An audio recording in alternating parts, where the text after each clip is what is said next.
Good evening. Corbyn versus Smith. The ballot papers have been sent out to Labour members and supporters, all 640,000 or so of them, who have until September 21st to make up their minds who will be the next Labour leader.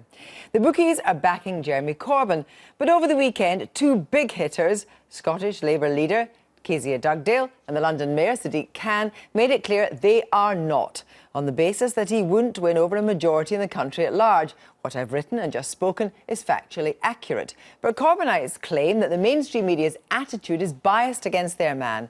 Is there any truth in it? Here's Hannah Barnes. The headlines haven't been kind to Jeremy Corbyn. From the moment he won Labour's leadership contest, some foresaw his destruction of the country, made highly personal assaults on his character and condemned him as a terrorist sympathiser. More recently, as that leadership is threatened, the papers have openly called on him to quit. We will make work. There's nothing new about attacks on politicians. Jeremy Corbyn's predecessor, Ed Miliband, was frequently in the firing line, as was Labour's candidate for London Mayor, Sadiq Khan. But fans of the Labour leader argue that their voices are being silenced and that the criticism their man faces is of an entirely different magnitude to that of the past. Dr. Justin Schlossberg, a Jeremy Corbyn supporter and member of the Momentum campaign group, has studied the media's portrayal of him. The coverage on Jeremy Corbyn has been deeply unfair, right back to when he was first elected, but particularly in the most recent Labour leadership crisis. And the problem, is not just that the press has taken an editorial view, which we would expect them to do in cases like this, but that those narratives have really seeped into and disproportionately influenced the coverage on television and online. And television and online are supposed to be the counterweights to the dominant voices of national newspapers. The Media Reform Coalition analysed 465 articles and 40 primetime TV news bulletins on the BBC and ITV in a crucial 10-day period in June. The team found that twice as much time was given to Corbyn critics than supporters. Journalists used pejorative language to describe the Labour leader, and that the alleged bias in the coverage was neither inevitable nor unavoidable. Jeremy Corbyn's team have purposely chosen a different campaigning strategy, speaking to supporters through social media rather than the more traditional newspapers and broadcasters. That's not an excuse for an absence of supportive voices in mainstream media coverage, say some. The responsibility is on the media. The responsibility is on journalists, trained professional journalists, to recognise what's going on here, to recognise the kind of agenda building that's going on behind the scenes, and to do their best to actually create a more balanced picture. But rather than rely on journalists, would a different approach towards the press be far more effective? They've gone after Jeremy Corbyn in a very, very negative way from the beginning. Extremely vitriolic. But you know what? That's what you expect from the press. You can't stick your fingers in your ears. You've got to, as best you can, engage with the press, because millions of people, they don't talk about politics on social media, they watch a bit of TV, listen to radio too. If you're not there and you've just retreated to a social media bubble, which very few people use, then your message won't get across and you'll be defined by your enemies. Privately, many in the mainstream media completely reject the idea that there is some kind of coordinated attack against Jeremy Corbyn and his supporters, like those here in Islington, his constituency. Some journalists point out that whichever way you try to spin it, the bulk of your front bench resigning and the vast majority of your MPs saying they've got no faith in your leadership, well, that's just a bad news day in anyone's book. Others say there's a far simpler explanation for some of the bad headlines faced by Jeremy Corbyn. It really tells you something, doesn't it, when The Guardian and The Mirror and Channel 4, who you would have thought would be totally on that kind of left-wing agenda, also think that he's been a really, really terrible leader and give him bad coverage. That's not about the mainstream media taking against Jeremy Corbyn, as the Momentumistas would have you think. That's about Jeremy Corbyn not being up to the job. The fact that Sadiq Khan and those kind of people are now coming out against him and saying that they want a different leader is also part of the same continuum. Jeremy Corbyn is not up to it. Therefore, he gets bad press. There's no more complicatedness to it than that. Jeremy Corbyn's backers can take heart from one thing.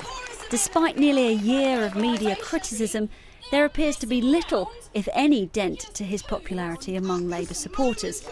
And as the party's members cast their ballots over the coming weeks, his team will hope that trend continues. Hannah Barnes. Well, joining me now, Stephen Bush, the special correspondent at the New Statesman, editor of the left-wing news website The Canary, Kerry-anne Mendoza, strategic advisor to the Jeremy for Labour campaign, Jeremy Gilbert, and former editor of The Sun, David Yellen. Good evening to all of you. First of all, Jeremy Gilbert, what is Jeremy Corbyn's strategy with the media? Well, Jeremy's strategy with the media is partly what you would expect any politician's strategy with the media to be, to engage with it as productively as possible. But he also has a different agenda, a new kind of agenda, which is to reach out directly as far as possible to the broader constituency across the country, to reach out to supporters through social media, through independent media.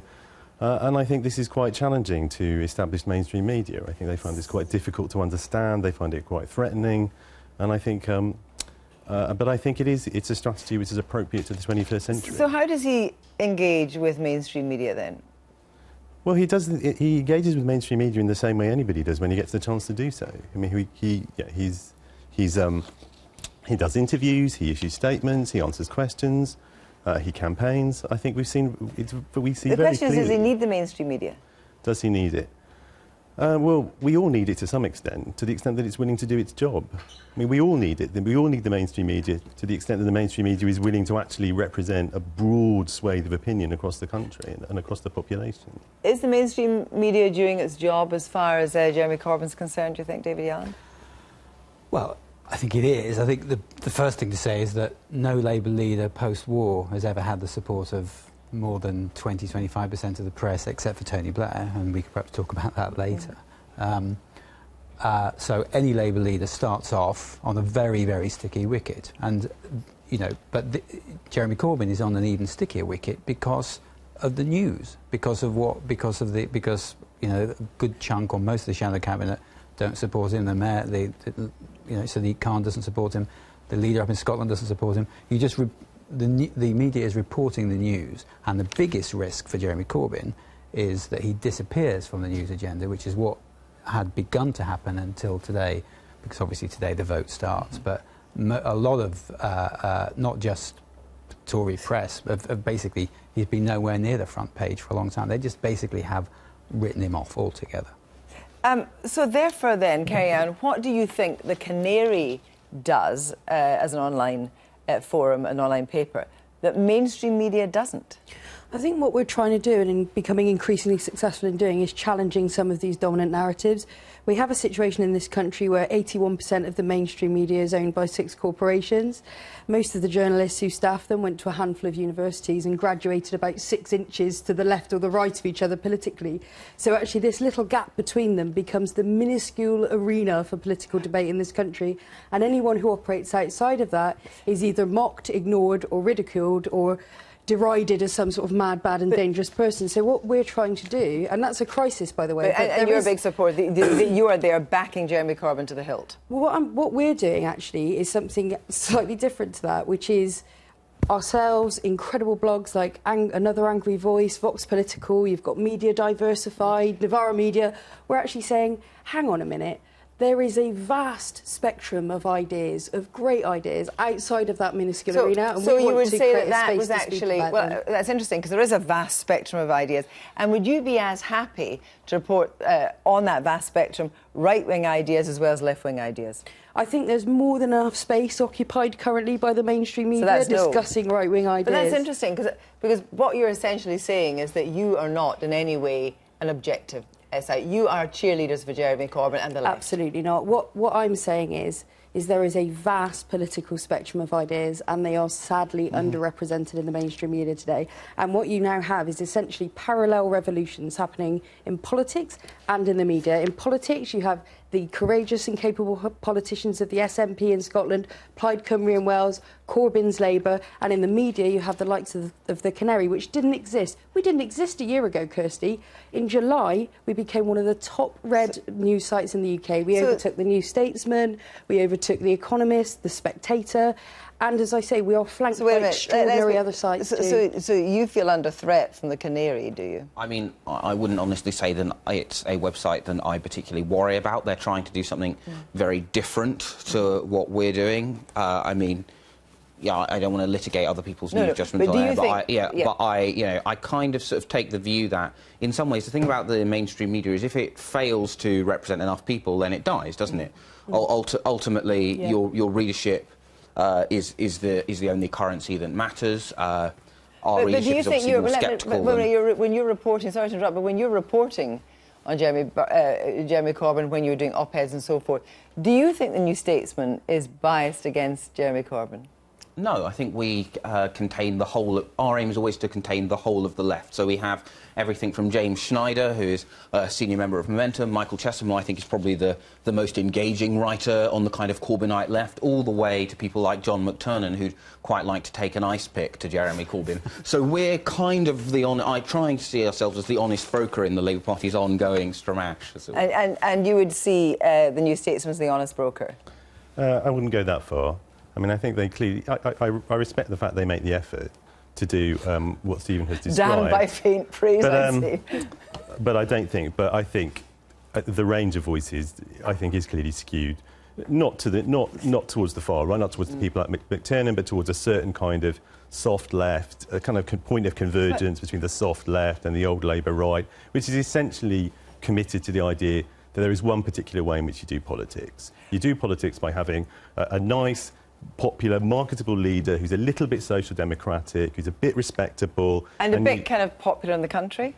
Well, but popular in the country, ideally, but historically, it's a model of politics which has failed multiple times. It's the strategy which failed for Neil Kinnock twice, it's the strategy that failed for Ed Miliband, it's the strategy that failed for Gordon Brown. I think the question we have to ask, to some extent, is why so many people in the Parliamentary Labour Party and indeed in the sort of left liberal press, like The Guardian and The Statesman, are so committed to a political strategy which has failed so many times. Stephen Bush.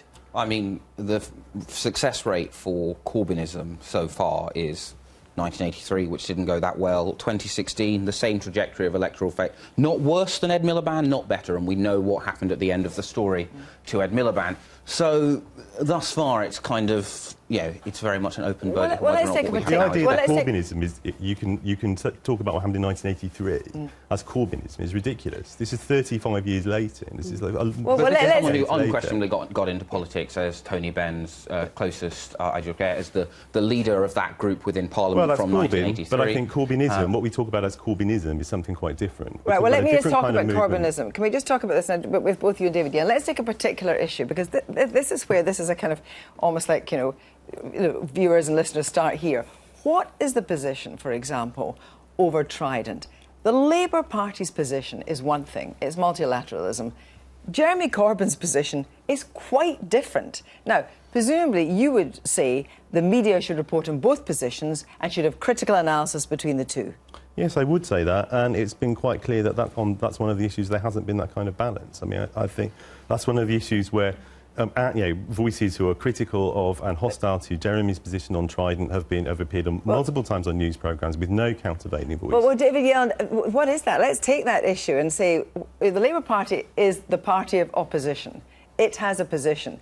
Jeremy Corbyn has a completely different position. Yeah, I mean, listen, I think we've just gone through the Brexit vote, and I think we have to remember that the country out there beyond the studio is a very different place to the discussion that's happening here. And a radically different, is in a different position and isn't really looking at the detail and shouldn't look at the detail. People have lives to pay the mortgage and educate the children and all that stuff. The reality is, the reason that the press got very aggressive with Neil Kinnock towards when he very nearly was elected was on his defence policy.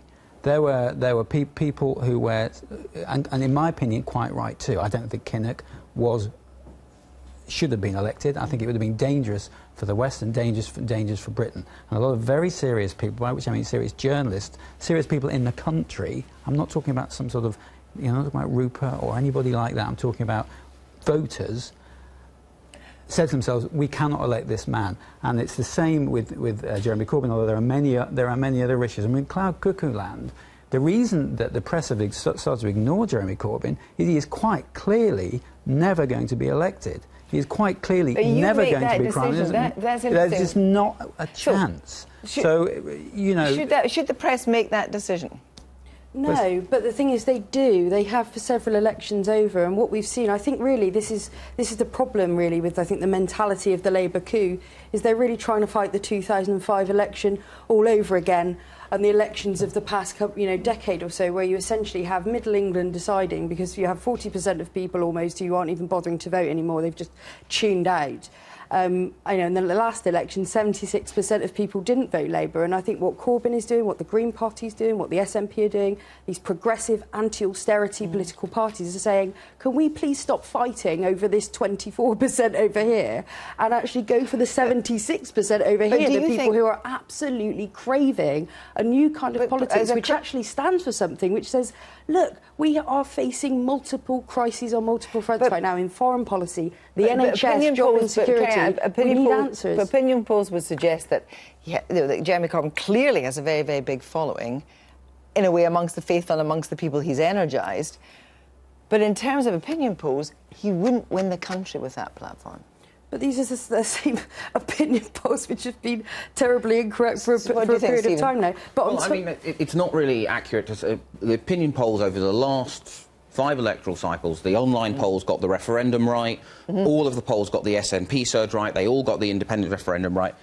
And when they have got it wrong, they've overstated the Labour Party. So I think if you're looking for positive things to say about Jeremy Corbyn, saying we know what the polls have got wrong is literally the worst thing to say. Because if there is an error in the polls, all of the trends would suggest it would be underestimating the strength of the Labour Party. That's where the kind of excitement about the new politics is coming from. I think the excitement is coming from that particularly working class communities who have tuned out of politics for quite some time, and you actually now have the seeds of a Labour movement happening in this country again, the likes of which we've not seen in some time. And you can be sure of this, if Owen Smith was going out and having thousands of people turning up to rallies and the Labour Party membership was surging over Owen Smith, these people would be saying, oh my goodness, this is promising. These are some really, great signs of engagement. Just very, very quickly, will we see Jeremy Corbyn and Owen Smith on the front pages between now and September the 21st or not?